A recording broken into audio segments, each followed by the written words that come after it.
Welcome back to the final credits. On today's show, we're going to be talking about the Penguin trailer, Bad Boys Ride or Die, and Beetlejuice Beetlejuice, and also a little review on Ghostbusters Frozen Empire. Watch for more.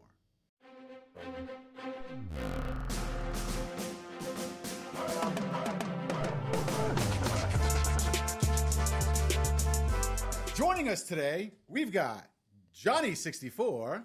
It's showtime. And Joey Pancakes. Movie reviews. Who are you going to call? Final credits. That's actually good. And me, Mike Spade. Yeah, so... okay. Well then, I guess they're calling us. So guys, we watched the Penguin trailer. Yeah. What do you guys, how do you guys feel? What do you guys feel about it? Well, probably who's the actor here? Colin Farrell. Colin Farrell. He's definitely gonna get like an Emmy for this. Has to. I think he's gonna be at least in the running for sure to get an Emmy because like this is like one of his penultimate roles that he's just like completely melted into it. You can't even tell it's him, and he's just I can tell he's having like a great time with the character. So it looks great. It's great to be back in the Matt Reeves Batman universe. We definitely want to see more of it after the first movie. So, definitely want to see more of this. So You're in my head. Get out of my head. I was going to say those things. well, that means we all have the same opinion. He was spectacular in the Batman when we saw it 2 years ago. And I was excited when we're getting this spinoff in the franchise. It feels like we're getting a mob movie or mob thriller set inside Gotham in the Batman universe. So he looks amazing as Penguin. And in that quick little second to see Clancy Brown as one of Batman's most notorious mob enemies, I think it's Salvatore Falcone. No, he's playing Falcone. No, he's one of those guys. But it feels like a mob war we're getting over territory within, in the underground of Batman. So I'm excited for it. This trailer just took it to the next level, so I can't wait for this to come out. Yeah, I feel like it's going to be Godfather meets Batman, but without Batman. Right. So we think. Well, yeah, exactly. So we think. I'm pretty sure he's going to show up, even if it's for 5 minutes. Well, even if it's for 2 minutes. Like maybe a cameo at the very end of the show, or we see the camera pans back. He's on top. He's brooding on top of a rooftop. Or this could be all a flashback story. It's not going to be set. It's not going to. No, I think it's. It's set during like the flood recovery. From the first movie. It's going to take place directly right after the Batman movie, but probably flashbacks to give us. Yeah, there has to be because he's talking about the gang wars, and he's talking about. I'm sure how he came up and everything. I'm sure we're going to see Oswald's upbringing. Yeah. The thing is, like, and I thought about this during the first movie too. Like, he needs a hat. That's the one thing. Like, you need to if you're gonna make him like the Penguin, like even if it's not a top hat, give him like a fedora or something like that to give him more like a gangster look, I guess. But like, he can't just he needs a hat and an umbrella. But if that's the case, yeah, he needs the umbrella. He needs a tuxedo too. Right. Like he's got to have the whole get up to fully be the Penguin, in my opinion. I'm sure they'll work towards it. I mean, he's not gonna. I mean, he's obviously gonna. It'll be his costume reveal at the end of the show, like all the Marvel shows. Yeah, right? Getting the comic accurate Penguin. He's not gonna look like Danny DeVito Penguin. No one's ever gonna look like him with the Penguin flipper deformities. I do give him credit though with the whole fat suit that they put on Colin Farrell. Like, he's nearly unrecognizable. Yeah, you don't even recognize that it's him. That's crazy. And his voice too, like it's just like he became like a whole nother person just for this role. Yeah. So acting. Well, yeah, exactly. That's what acting is all about, right? So the question is for you guys. You guys, let us know what you guys think. Did you like the trailer? Are you excited? Are you happy that it's not a movie that you have to go to the movie theaters and you can just sit at home and watch it from the comfort of your own living room, bedroom, bathroom, wherever it is that you want to watch? Let us know in the comments down below. So, guys, this is going to be a little exciting because this is Pancakes' favorite trailer that he saw this week. This movie looks amazing. I went back and when we did our anticipated movies for this year, this almost cracked my top 3. This was my honorable mention. But now that we have a trailer, and it's the dream team. These two guys back together on screen, and this first trailer just hook, line, and sinker. This is going to be the summer popcorn flick or blockbuster to catch our attention. This looks really exciting to me. Now, I'm remembering of something that I read today. So as of the day of this recording, it has been 2 years since the infamous Will Smith slap to Chris Rock. Yeah. So first of all, holy crap, it's been 2 years. Second of all, I think Will Smith had like one movie role since that day, and it was like an Apple TV movie. I think Emancipation. It was where it was Apple or Netflix? No, it was Apple. It was Apple. And it was, it didn't do well for obvious reasons, but like I want to say that this is going to be Will Smith's redemption movie. I feel like we're seeing him in a sort of like in a way that we haven't seen him in a long time. He's bringing back the charm. He's bringing back like he's acting the way he used to act like back in like the 90s and everything like that. Right. So, I mean, I'm not like the biggest Bad Boys fan. I've seen the first movie. I enjoyed it. I never really got into the sequels, but I'm not sure how the third movie did. But the second one's the best one. That's all you need to know. But the third one's really good. Okay. And the fact that we only had to wait 3 years for the next movie and not the next decade shows that how good the last one is. Yeah, and I mean, like, I'm looking at this as like I'm rooting for Will Smith to do well in this movie. Like I want him to win back like everybody's like admiration, I guess you could say, for lack of a better term. But I mean, seeing him and Martin Lawrence together again, like after the last few years since like the last movie, I feel like we don't see Martin Lawrence in anything other than these sequels, so it's always good to see him again. But no, this movie looks great. I mean, like just from like an action standpoint, like the cinematography, like I like that scene where like I think Martin Lawrence throws the gun like towards Will, and like there was like the camera like follows the gun and like the trajectory like into Will's hands. Right. So like stuff like that, like they kept it very stylized. So like I can see like they're trying to like modernize like the Bad Boys look and feel like coming out of the 90s and 2000s like and into like the current era. So I'm definitely looking forward to this, and it makes me want to catch up with the second and third movie too, just to kind of make sure like I got everything down. So here's my issue with it. Yeah. I like the trailer. I like the franchise. But it comes out the same day as The Crow. Oh, so, no. Oh, we spoke about this. Yeah. This is gonna be I might have to do a double header that day. You're gonna make you're gonna make good use of your season pass for the theater that we use. Or back-to-back nights, One or the other.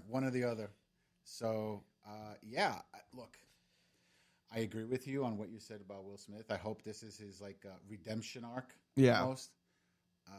But I think it's going to take a lot more than Bad Boys, truthfully. Yeah, but this movie is going to make money. He needs a first step. Yes. Well, like this could be it. His first step was that Emancipation movie. No, because he was still down. Like he was still like underneath a lot of negative press and everything, and it was still too fresh at the time, and like the movie bombed because people just didn't want to see him like like in a movie after that. But I think how things developed since then, like we've seen him talk more and more about the issue, trying to come back up and everything. So and people seem to hate like Jada Pinkett more than Will. Let's not open that door, please. Yeah, but I'm just saying, like I feel like there is like some level of like sympathy for like what he has gone through, like I guess mentally that led to the slap. So I feel like if we're gonna see him actually come back like for real, like this is like an actual first step, because like I said, like he's acting in a way that's like he's got his charm back. He's right. Like it's enjoyable to see him on screen. And I watched that Emancipation movie, and it was a really good movie, actually, in my opinion. But like it wasn't Will Smith. It was just like the movie was dark. It was colorless. It was just very somber, and coming off of what happened to Will Smith, like it kind of matched like what he was going through at the time too. So like it wasn't. I didn't consider it something that like if anything, it put him down more than than it being like a first step towards redemption. Look, I'll say this: the fallout, what happened at the Oscars with Chris Rock was damaging, and for obvious reasons. No one wanted nothing to do with him. What was going on in his personal life was taking center stage, like blah blah blah. But returning to one of his most famous roles, this movie was happening with or without that incident, no matter what, because how much of a moneymaker it is.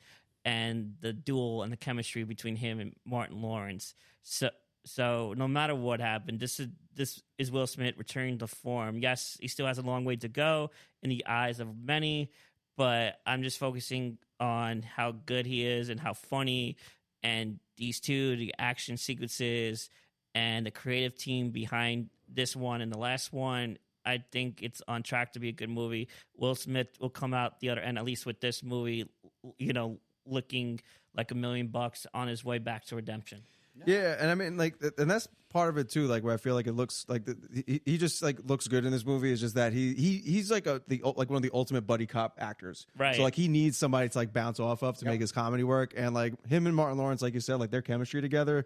Out of all the other like buddy movies or like other actors he's worked with, like I feel like Martin Lawrence he responds to the best. Yeah. So like he's gonna be there to kind of like help him up too. I feel like. Well, so they're the original buddy cop duo in the sense of they're going back and forth, similar how. Today we have The Rock and Kevin Hart. Yeah. So it's similar. But my question to you guys is, how do you feel about the captain, Captain Howard, coming back to? Even though that's the one thing I hated about Bad Boys 3 or Bad Boys for Life is they killed off that character.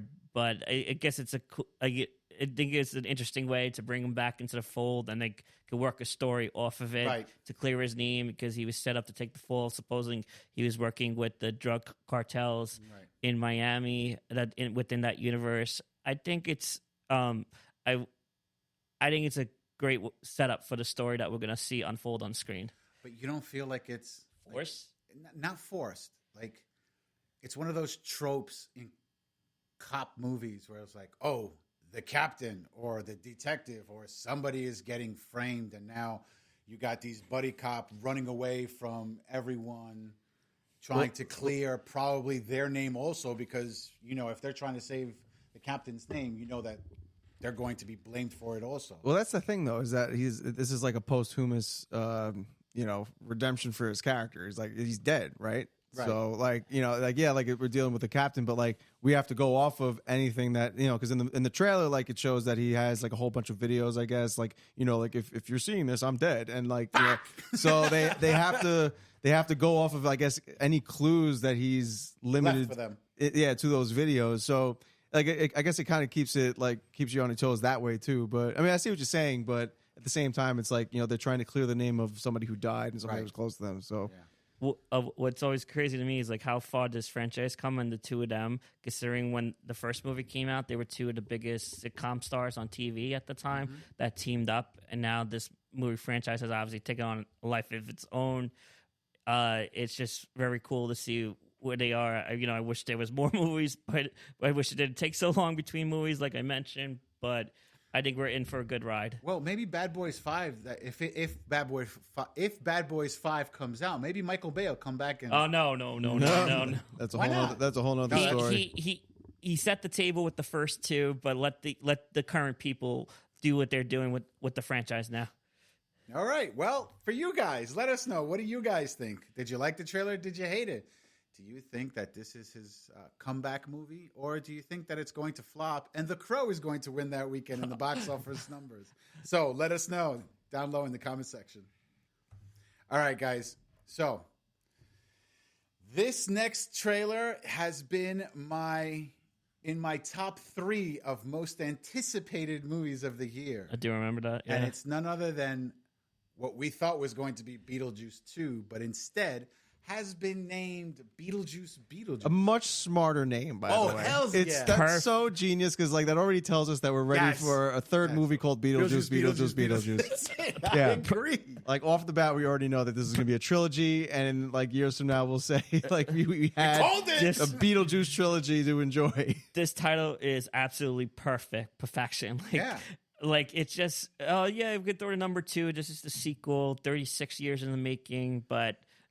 It could have been like Beetlejuice 2 Resurrection or some shit, But no, this was 36 better. years? Yeah, the first movie came out in 1988. Wow. Damn. Okay. Well then. So, we heard for a long time that this movie was happening. We got confirmation that, Tim Burton was coming back. Michael Keaton was coming back. For some reason, I just didn't believe it and buy it. The fact that we have this image right here, and then we actually watched the trailer a couple times. It's like so mind blowing that this movie is actually happening. But sequels put butts in seats, and And Michael Keaton in this money shot right here looks amazing back in one of his most famous roles. And he looks like just like he did back in the 80s, you know. Well, I and mean, all that makeup will do the that. makeup helps, but at the same time, you know, he's also got makeup to show that he's like, you know, a decaying corpse. So you know, I was looking at the cast of who's in this movie. Katrin O'Hara. Yeah, she's coming back as something Dietz. I forget their names, Yeah. honestly, as much Anyway, as I love the original so movie. the one person in this cast that kind of threw me off was Willem Dafoe. Yeah, he's good. Awesome. Anything with William Yep. Dafoe, I welcome.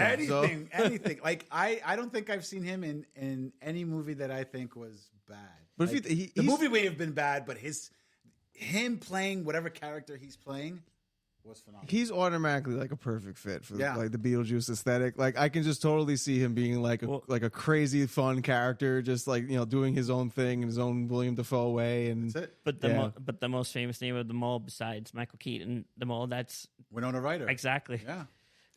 And she looks great too. I mean, they all do, honestly. Like they've aged a bit, Makeup obviously. helps. No, but like she, you know, like she has like the hairpiece back on and everything, like the Which style. kind of makes me wonder. Did you not change your hairstyle from when you were a teenager? It doesn't to matter. in your- It doesn't matter, man. We're in the type of like world that this movie verse is in. It doesn't matter. Since I'm probably the least Beetlejuice fan out of the three of us, William Dafoe Blasphemy. I acknowledge this could be a dumb question, but is William Dafoe coming back to play Alec Baldwin's role? No, he's So I playing was a new going to character. say, He's playing a new character it's called like Wolf Jackson. I think Okay. I think it's safe to assume we will not be seeing Alec Baldwin or Gina Davis in this movie. No. Maybe Gina Davis, but then we have to have Alec Baldwin there too, Mm. because they're dead. I mean, you know, they're part of the dead universe in that movie. So, it wouldn't make sense not to see them there. But at the same time, maybe they just don't need the characters. They'll make sense of it. I don't know, but I will say this though. In the original movie, she was the outcast, right? yeah. What was it? Lydia. Lydia was the outcast, right? But in this movie, her daughter is the outcast in the family, because if you look at the whole family, they all look like somewhat gothic. Yeah. Mm, While she looks like she's just a normal, right. 2024 girl. Played by from Wednesday, Jenna Ortega. Jenna. Yeah. So yeah, I feel like it's come like full circle almost, where it's like one was weird in one movie, now this one's weird in this movie, but in a different outlook. Yeah. You know, it would be something if in the last season of Stranger Things that Winona Ryder goes to the movie theater and sees her character in the first Beetlejuice movie. if the last season's taking place in 1988, but off topic. I going off this one first teaser trailer. I'm definitely looking forward to it. But I think I was telling you, Spade. For me, I thought it would make sense if they just released it a month later, put it out in October instead of September. Yeah. Because of the obviously horror. It would have Halloween been a season. perfect Halloween movie for sure. But you know what? I'll take it whenever we get it. I'm 'cause totally with it. Yeah. I'm excited for it. Yeah. So Same. So the question goes out to you guys. Do you guys feel the same way? Do you feel like this is going to be a hit like the first one, or do you think it's going to sink like the Titanic? Let us know in the comments down below. the juice is loose. That's it. The juice is loose. So, guys, we saw a movie this week. You guys did. Well, yeah, okay. So, me and Pancakes, due to John's heavy work schedule, he wasn't able to come. But me and Pancakes, we went and saw Ghostbusters: Frozen Empire. And Can I start with? go ahead. So like, all I'll say is that I was never excited for this movie just watching the trailers, because it seemed like it was taking what made Afterlife, the movie that came before this, special, like with bringing back Bill Murray and Dan Aykroyd and like the tribute Hudson. to Hudson, and Earl Hudson, who looks great, by the way, for 78. I don't know if you saw a recent crap, picture of him. man. He's gonna Yeah. be 80 in 2 years, and he looks like he's he looks younger than Bill Murray. Holy crap, man! Anyway, but this movie just seemed like it was taking everything that made the last movie special and just like kind of commoditizing it. It's like, You know, like it's just like, oh, like, you know, you saw like your old friends after like so long and everything, and then you go to bed and you wake up the next morning and there they are in your kitchen having your food, and it's just like, oh, you never left. So it's like I feel like it's like Bill Murray and the rest of them like overstaying their welcome now, and it's like no longer. Well, you know, it's like it feels like commoditized. Well, here's the thing. I totally agree with you, and that's a review, everyone, because he said everything. Well, there we go. I didn't need to ahead, see it. That's why I wanted to just say that first, because like, was I right in thinking that? You are. I think, in my opinion, I agree with you. But go ahead. To counter that, and to counter what you said in the short, I mean, but if you remember so for the record, I did go back and watch Afterlife, amazing movie. But to counter what you guys are saying, if you remember the after credit scene, after credit was a beautiful story to the tribute, a beautiful tribute to Harold Ramis. But in a way, their role was a glorified cameo. They saved him for the end. You know, you got the audience cheer. If you look up the YouTube reactions, then never tell me that Spider-Man: No Way Home is a great movie ever again. Hold on. That's your opinion. They had a bigger role in that movie. That wasn't glorified cameos. Doubt, but okay. So this Ghostbusters. Frozen Empire expanded on the roles. They brought the franchise back to New York, considering Afterlife was in Oklahoma, and Ernie. You know, they finally gave more deserving screen time to Ernie Hudson, because if you read the background, like how the studio snubbed him, he wasn't a factor in the marketing of the original movie. It was just the Dan Aykroyd, Bill Murray, Harold Ramis, the three big comedy stars at the time. But the fans push for this. Right, because originally, like you said, I think you guys told me that originally Eddie Murphy was supposed to play that right. part, but he said no. And let's be real now. Back in the 80s, Ernie Hudson wasn't really a big name. No, he was an up-and-coming actor. Right. So his big-time thing happened when he was playing in HBO's what is that show called? Oz. He was playing the warden in Oz. So that's where he got his big fame from. But he was a great act. Everyone loved him in the original and I love the role that they gave him, that he's basically the financer of the Ghostbusters operations. And I'm glad they gave him a bigger role. I'm glad they gave Dan Aykroyd a bigger role on screen time to be like mentors to the younger kids. Yeah. And Paul Rudd that took over it. I just wish they had more Bill Murray, but he probably just wanted to do only a certain amount of scenes. And, you know, he had the one scene in the office, and then he appeared at the end, you know, wearing the classic uniforms. So this was one of my most anticipated movies. I thought it delivered. Started out a bit slow. I know you have your opinion. I liked it overall. Afterlife is definitely the better movie. But to see him back in New York, back in the car, you know, back in the library, back in the firehouse. So they were hitting all the greatest hits, plus with the newbie cast. You know, I thought it was an enjoyable movie, and you know, obviously seeds planted with the after credit scene or the mid credit scene for Ghostbusters 5. Yeah, with the Stay Puft Marshall. Do you want to expand on what you were saying as far as like how the older actors should just retire, like how the Star Wars Star Wars was doing? So in the short, if you haven't seen this short, I said pretty much like, in every single thing that we've seen Star Wars, it's always been about the Skywalkers. Well, in the last two movies, it's all about the OG Ghostbusters, and that's it. I get it. Like in the first movie, they did their thing. In the second movie, I personally felt it was too much.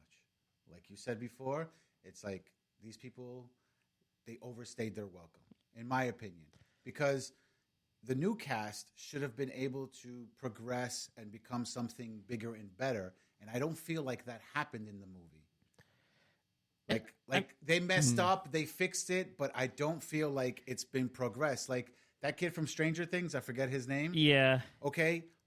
He was pointless in this movie. His side was his funny interactions with Slimer. Yeah, but it was pointless. He had a bigger role in Afterlife than he did in this movie. Right, but they still gave the lead role to McKenna Grace. She was still... That's fine. She was great. If it wasn't for her, like, the movie would have been like, whatever. It was okay movie. I'm not saying it was a bad movie. I'm just saying, like, it's enough is enough. I just want to say this is that I mean I felt this way about like Afterlife too. It's just like why did we have to implement kids into the main cast? Because that's what people want now. People really want, do they want? And they can, because you got a 60-year-old and now you got a 15-year-old. And I don't know. Like leave the job to the adults, in my opinion. That's all I'm saying. Well, I'm not disagreeing. Well, that's why you have Paul Rudd there. That's why you have the mom played by Carrie Coon, I think her name is. I don't remember. But she was great. But you cast the kids. Yeah, I know it could be a little much and annoying, but they can grow up, so you can get a few more sequels. Yeah, I more guess, sequels. but I mean, then wait a little bit longer until they're like at a more realistic age to get involved in something like this, because it's just like it becomes too Saturday morning cartoony to me. You know, like it's.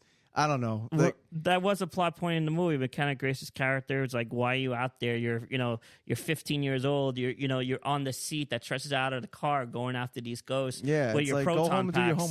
do your homework. Yeah, like you got school tomorrow. But who is the best character in this movie? Oh, he was so funny.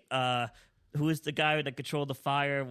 Camille Nanjiani. He was the scene stealer. He was amazing. He was hilarious. But that's like in almost every single movie that he's in. He's always got that weird, wacky character. So it's almost like he's typecast into playing these people in every movie. Every show. I don't know this for sure, but I wouldn't be surprised that he's a fan of the Ghostbusters franchise, and he's just nerding out the fact that he's in that universe. Yeah, I can believe that. But he Firestarter. But look, the movie was good. I think Afterlife was leaps and bounds better. Nothing wrong with that. Better, much better. But it was missing something, and I feel it's because of the OG cast. The thing is, though, like you say that there's nothing wrong with that, but it's like, yeah, it kind of is something wrong with that, because like you want to see if a movie's coming out after a movie that we really liked, like if it regresses that much, like is it worth was it worth making? But but nostalgia is a hell of a drug, and it's like we went from Thor Ragnarok to Thor Love and Thunder. Right, like, that's exactly it. That's exactly what happened. Like you weren't happy with that movie. Like why should you be happy with this movie if it was that much of a step I don't know. back? I was happy with Ragnarok. Well, you saw how much. With Thor Love and Thunder, you mean? No, I was. Oh yeah, no. Love and Thunder, I was okay with. That's what I'm saying. Ragnarok, like, I loved. Yeah, Ragnarok was great. Right. Afterlife was great. This movie was Thor Love and Thunder was right. So like, should you accept it as like hey, yeah, we enjoyed it, but Afterlife took the franchise back to where it needed to go after the 2016 disaster. Yeah, we don't talk about that movie. So like there's a 2016. That was a love letter to the fans, but of course, when a monster hit, Sony, the studio behind it, wants to do more. So of course they're going to do another movie. And at least it was still done by the same writing team. They swapped directors, but Jason. The writer, and I believe. Don't quote me on this, but I believe the writer of Afterlife and the director of Afterlife switched roles, and the writer became the director, and the director became the writer. They were still both co-writers. Jason Reitman. Oh, were they? Yeah, Jason Reitman. He was supposed to direct Frozen Empire. But for reasons I don't know, his co-writer Gil, whoever's a co-writer for Afterlife and Frozen Empire, took over the director roles. But it was still in capable hands. Like Ivan Reitman, rest in peace, the director of the first two originals, was a producer involved with Afterlife before he passed away, and they paid tribute to him with this. I think right, and his son was also part of it. Yeah. I know. So looking over the Easter eggs, they actually reference like his early horror movies. Like that's a deep cut that you would have to look like his original movies he did in the late 70s. Wow, that's crazy. So sounds like Sam Raimi. Pretty much, yeah. So the question goes out to you guys. Did you guys see the movie? Did you love it? Did you hate it? Do you think that Afterlife is a better movie and that you shouldn't bother watching this movie? Do you think it's time for Bill Murray and the gang to hang their hats up and just say, give it to the next generation? We're split on this. I say watch both movies, and I'm 100%. okay. And I'm okay with the OG cast still being there. 100%. Let us know in the comment section down below. So, guys, this is the part of the. This is towards the end of the episode where we ask everyone, what it is they're watching. But before we do that, I found a little bit of news that I want to ask these guys and see what their opinions are. So, gentlemen, question number 1: did you guys like the Pirates of the Caribbean? Oh God, I know what this is going. Yes, up until like it was good until it wasn't, but yes. What about you, Pancakes? Just the first 3 movies. First 3 movies. Okay, I enjoyed all of them in various degrees. Is Johnny Depp coming back? Would you guys want another movie with Johnny Depp or no? It's done, man. In my opinion, it's like the series just keeps tapering downward, and it's just not. It's not catching the same like audience anymore. It's a product of the 2000s. Okay, in my opinion, keep it there. Even like the what was it, At World's End, the 3rd movie. Yeah. I remember falling asleep in the theater at a certain point because it was getting too convoluted and too like dialogue heavy and all that stuff. The one with what's his name? The guy who plays Winston in John Wick. He was Blackbeard, the one that came after the World's End. Oh yeah, okay. Dead Man's Chest. No, Dead Man's. Isn't that when Keith Richards played Jack Sparrow's father? That was in the third one. Okay, yeah, but like it was with him and Penelope Cruz. Right. So like that should have been such a much better movie than it ended up being. That was just like a kind of like it simplified the plot because I guess they got like feedback saying that the 3rd movie was too convoluted, right. But it just ended up being a boring movie. And then the one with the one after that with Javier Bardem, which he's in the movie, it should have been freaking amazing. It just was a complete bomb in my opinion. So like, why do you keep trying? Yeah, I know. But so the question what I'm trying to get at is, would you want one with Johnny Depp or no? No. I think he's done. I think he deserves a redemption role and give this man a chance to make a comeback. But that's the thing. Does he want that? Does Johnny Depp actually want to come back? I don't think he really does. I think in the eyes of the fans, and of course, if the number's right, I don't think we need another Pirates of the Caribbean with him, even though that's his signature role, most famous role. Because the reason why I bring this up is because probably he's not coming back, but Pirates of the Caribbean will be rebooted. Yeah, I'm good.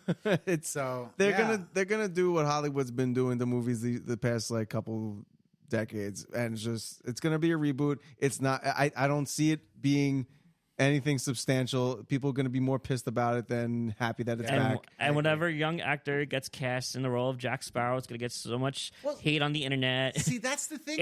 if they use the role of Jack Sparrow, okay. That's what I wanted to get at. It's Pirates of the Caribbean, man. Well, there's more than one pirate. Is it an actual reboot where we're going to be getting like a restart of the story and characters with a new person like as Jack Sparrow? Well, it's not 100%. So, or is it a continuation of a different part of the existing universe? Jerry Bruckheimer? Yeah, Jerry Bruckheimer. Jerry Bruckheimer said that he's open to it and they're looking to reboot it, and it's probably going to happen. It's not an official word yet, but it's a probability of yes. So that's why I was asking you guys, do you guys want another Pirates of the Caribbean? Or I'll say this.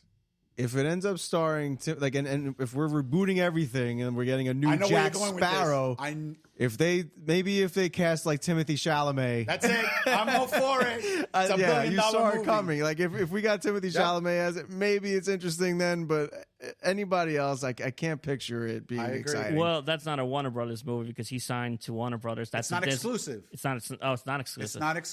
It's not exclusive. So if Disney comes up and says, "Hey, I give you $10 million to be in Pirates of the Caribbean," he's going to be like, "Okay." Since we're just improvising here and shooting from the hip, what movie I do want, and it's been 17 years since the last. I want that third National Treasure movie with Nicolas Cage. That's not going to happen. Nicolas Cage said he doesn't want to do it. We'll see. So I totally agree with you, though. That's what I'm saying. Like like when we're talking about like Johnny Depp, like these actors don't want to do these roles anymore. Like they let them move on. Like they left their legacy with what they got, and you can say like, yeah, well, studio wants to make more money. Well, you know what? Maybe the people watching these movies don't want to deal with it. Yeah, and also even if you didn't have all the controversy with the Amber Heard stuff.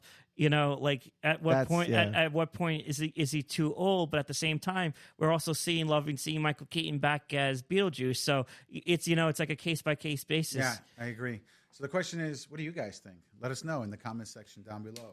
So Guys, let's talk about a little bit about things that we're watching. I finished X-Men 97, which is only 3 episodes. Finished is not really the right word. That was great. I also saw the Into the Spider-Verse short. It's like 7 minutes long on YouTube. Now, was that an official? It's an official from Sony, from the same writers, directors, everything, and it's good. It's good. It makes you aware of mental illness, anxiety, or mental health. Mental health, right? Yeah. That's what it explains that in a way where even superheroes can have anxiety. So I think it's really powerful. You guys should watch it. I thought the show was really good. Oh, you saw it? Yeah, I saw it. Okay, good. It was interesting. Thought they were going to go to a point where the last movie left off, but it was just that's what I thought too. I thought we were going to get into like something that happens in between, but no. But keep in mind, he's just a kid, Miles Morales, right. and the crazy mental battle, school, dealing with parents. He's a new hero defending New York, etc. I thought that was well done. Mm-hmm. Getting back to X-Men, I like the direction they're going so far. That's the villain that they need to. That's the one X-Men villain I wish they had in the live action movies. And I think, don't say the name yet because it's it literally just came out today. So by the time this comes out, it's okay, fine. So spoiler alert: if you haven't watched episode 3, Mr. Sinister. Yep. That's the X-Men villain that Marvel needs to cast in the live action X-Men movie because I think all the other villains have done, but obviously they might go with more popular Magneto. Well, they hinted it in Daredevil, in Deadpool 2. Oh, they did, yeah. Yeah, when they were at the lab or something, and the list of names, or the school or something that the oh yeah. It was Essex something so that's his real name. Oh right. So yeah, that's the villain they need to bring to live action. But that would be cool, but I think let's keep it simple for the first few movies of X-Men. Okay. Yeah, I mean, we're not there yet when it comes to MCU live action. No, we're not. X-Men. No, this is like the first step, I think. Yeah. So you guys are watching X-Men 97.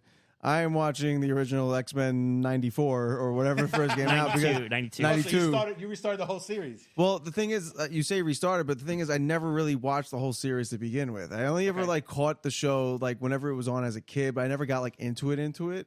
And I watched the live action movies when they came out when I was young, and I knew the characters that they were taken from and stuff. But now I'm actually watching it to see what as an adult what the show is how now. Do you feel? The show is wacky. It's crazy. It makes no sense, and it makes the movies look like shit. Because so it's wacky and crazy, yet makes the movies look like shit. It does, because the movies look so boring in comparison. And now I feel like now I'm seeing the actual characters of Cyclops, completely nerfed in the Fox movies. Yep. He's a completely nothing character in those movies. Even Wolverine, Hugh Jackman is the big Wolverine star, but he's nothing like who he is on the show, and that the show takes so much from the comics. So that's the definitive version. So that's why I wanted to watch this first, in full, or at least as much as I could, because I want to really take in what the tone was with everything, it's only and the characters were 65 episodes or something. Yeah, I mean, Sentinels are freaking stupid as hell, but it's no, they're not. They are they're gigantic robots just wreaking havoc in public spaces. They're programmed by mutant hating humans to go after the mutants. But in any even in a semi-realistic world, as crazy it is, they would never you should be seeing the army and shit just taking these things out, saying find another way to take these mutants out, because this is you're destroying property. But these things are smashing through people's houses and malls and shit, and just to find one mutant. It's it's overkill. Which is a kid. But what makes that show so special, at least from guys from our generation, is that's the de facto X-Men to watch over the movies. Yeah, no, I can tell this is the definitive X-Men. And it's if the MCU is going to reboot this the X-Men series, this is why I don't want them taking from the Fox universe, because this iteration of X-Men is so memorable and so iconic and colorful and comic book accurate that if they're gonna make like a live action movie, they have to take from this aesthetic. Wait till you get to the Phoenix arc. That's how you do it. When they finally do it right. That's So the, finally see that's it the done one right. and only time done right that's comic book accurate. Yeah, no. For the most part, yeah. I'm liking it a lot so far. As crazy as it is, but yeah. So I'm working my way up to 97 for sure. And this is one of the few shows that's on streaming where I'm not going to hit the skip intro because of that. Oh, you can't. I'm Yeah, gonna be honest with you guys. I don't care what movie, what TV show, anything in between. I watch the intro once, maybe twice, and then I skip it. I want to get straight to the meat and potatoes. I don't need to maybe have- after a certain amount of times, I'll get tired of it But too. it's for me, Yeah. that's one of the best intros ever. Maybe the best intro of any show from the '90s, arguably. But I wouldn't say don't that. mind it. I It's wouldn't up. say It's in the that, conversation, but it's probably the show's fresh in my head. Yeah. But Oh, you want to hear a fun fact about the show, actually? And I'm not sure if it's still the case now at 97, but Jubilee was voiced by Lunette from Big Comfy Couch. really, Yes. I had no idea. I don't know if she's the same one, but No, okay. it's her. I looked it up. It's No, for the 97. Oh, no, yeah. it's a different actress Is that it? took over the Okay. role. Yeah, I think the original was Allison something. Allison, yeah, Allison. But so that was the same actress that played Big Comfy Couch Clown Girl. So That's crazy. yeah. Oh, learn something new every day. yeah, the more you know as a '90s So kid. don't forget to watch Shogun. Yeah. Oh, I gotta watch that next episode. that X-Men came out, '97, Bad Batch on Disney Plus. Mhm. And that's pretty much it, right? Yes, sir. All right. Well, let us know what you guys are watching and what we should watch or shouldn't watch. Let us know in the comment section down below. So, guys, that's pretty much it, right? Yes, sir. I think so. All right. Listen, guys, we're out. Roll credits. Roll credits. Roll credits.